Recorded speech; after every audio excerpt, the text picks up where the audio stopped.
नमस्कार, रसस्वादम किचनमध्ये आपणा सर्वांचं खूप खूप स्वागत। आज मी जो पदार्थ करते आहे त्यासाठी लागणारं साहित्य म्हणजे हे पिकलेलं फणस आहे, त्याचे गरे घेतले आहेत, कणिक आहे, त्याच्यानंतर चिमूटभर मीठ आणि विलायची आणि जायफळाची पूड आणि तळण्यासाठी तेल। तर आपण आज पिकलेल्या फणसाच्या गऱ्यांचे गुलगुले म्हणजेच गोड बोंड करणार आहोत। चला तर मग बघूया कसं करायचं ते। सगळ्यात पहिल्यांदा हे जे गरे आहेत हे आपण मिक्सरमधून बारीक करून घेऊया। हे बघा, ही मी अंदाजानेच कणिक घेतलेली आहे, ही मी आधी थोडीशी भाजून घेणार आहे।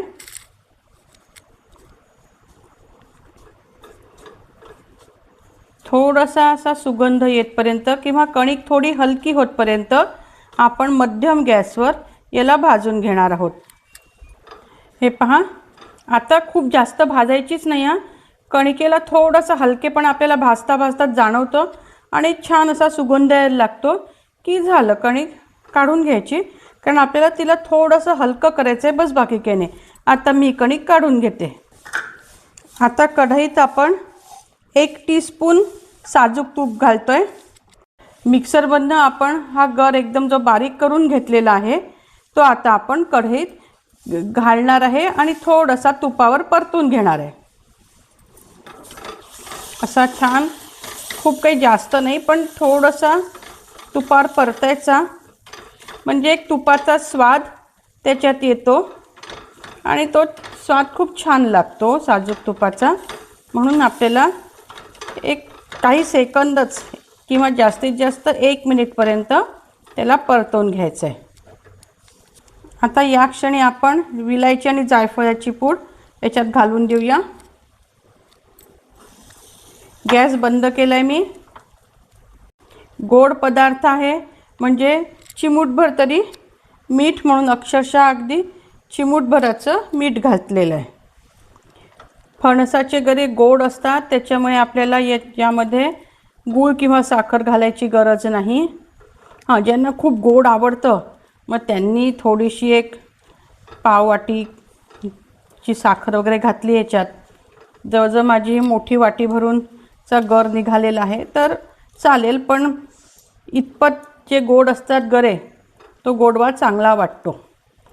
आता हे जे आपण त्याचं छान हे केलेलं, याच्यात विलायची जायफळ टाकल्या गऱ्यांच्या पेस्टमध्ये। आता हे थंड करायचं आणि आपण जी कणिक भाजून घेतली आहे ती याच्यात थंड झालं, कोमट झाल्यावर मिक्स करायला लागायची, म्हणजे जेवढी कणिक त्यात जाईल तेवढीच त्यात आपल्याला घालायची आहे। हे पहा, आता हे कोमट झालेलं आहे। आता यात आपण जी कणिक भाजून ठेवली होती ती थोडी थोडी घालूया। ही अंदाजानेच घालायची आहे, तशी जशी त्यात मिक्स होईल हाताने अंदाज घ्यायचा आहे आपल्याला की आपण हे गुलगुले तळण्या इतपत ते झालं की मग हातात तो गोळा कसा आपल्या हातात बसतो ते बघायचं आणि ठरवायचं की हो, हे गुलगुले आता आपल्याला तळता येऊ शकतात, तेवढीच कणिक त्यात घालायची आहे।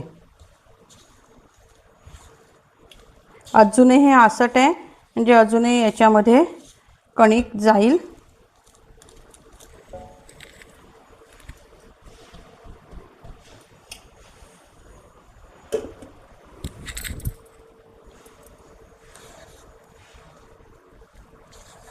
तुम्ही याच्यामध्ये, मी विलायची जायफळ घातलेलं आहे, पण तुम्ही यामध्ये ड्रायफ्रूट्सची अगदी बारीक म्हणजे भरड अशी करून किंवा पूड करून तीही टाकू शकता, ती पण सुंदर लागते।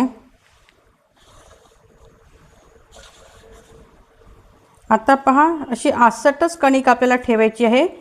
1 बाउलभर माझं जे गर होते 1 बाउलभर त्याची पेस्ट झालेली होती आणि त्याच बाउलच्या मापाने वाटीभर मी कणिक तेच बाउलभर घेतले होते, सेम प्रमाण होतं, पण मला यात मी अर्धीच कणिक मिक्स केलेली आहे आणि हे असं आसटसर माझं आसट एकदम तयार झालेलं आहे।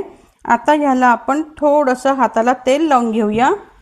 थोडंसं 1 टीस्पून नाही आहे, त्याच्यापेक्षा कमीच आहे।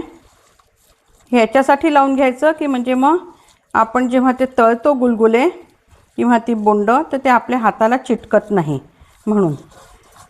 इकडे मी तेल गरम करायला ठेवलं आहे. बघूया आपण झालं आहे का ते.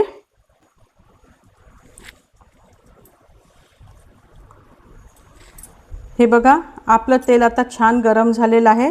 आता आपण यात ही गोड बोंड टाकूया.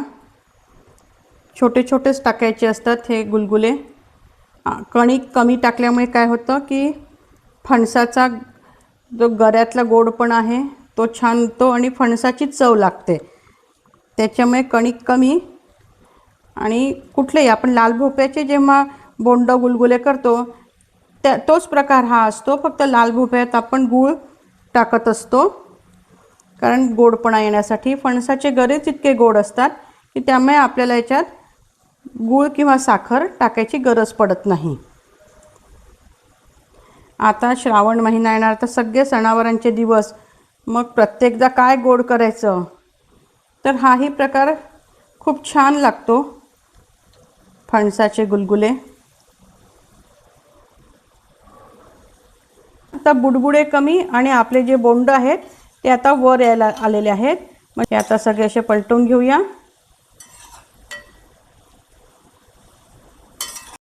आता या रंगावरती आले की आपल्याला हे गुलगुले काढून घ्यायचे आहेत. कारण नंतर कुठलाही तळणाचा पदार्थ हा बाहेर काढल्यानंतर आंगॉंग तो शिजतच राहतो. त्याच्यामुळे अशा रंगावर आले की आपण ते काढून घ्यायचे.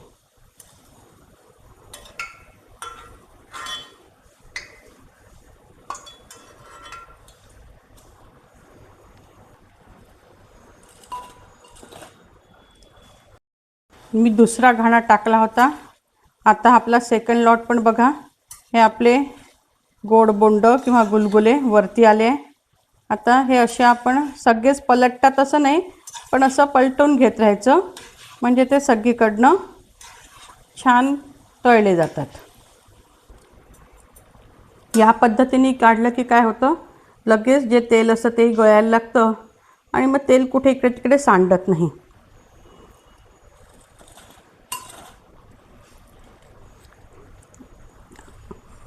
आता मी सगळे गुलगुले, हिंदीमध्ये याला गुलगुले म्हणतात आणि नाही तर मराठीमध्ये याला गोड बोंड म्हणतात. जसं लाल भोपळा किंवा कोह्याची बोंड असतात ना, तसंच हे फणसाची बोंड झाले आहेत.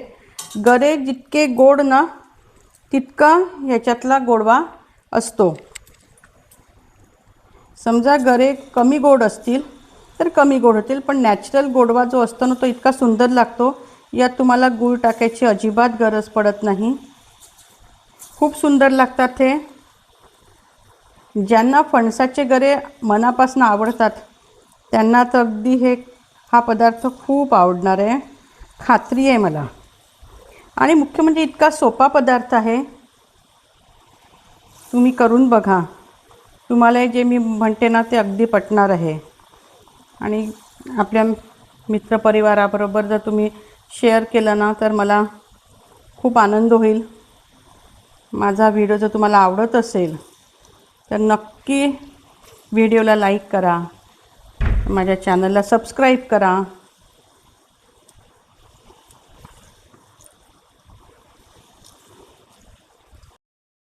हे बघा आपले हे फणसाचे गोड बोंड, पिकलेल्या फणसाचे गोड बोंड किंवा गुलगुले तयार झाले आहेत. यात मी विलायची आणि जायफळाची पूड घातली आहे. ती ऐच्छिक आहे, पण ते घातल्यावर त्याची चव फार सुंदर लागते. तुम्ही पण करून बघा. मला खात्री आहे तुम्हाला हे नक्की आवडतील.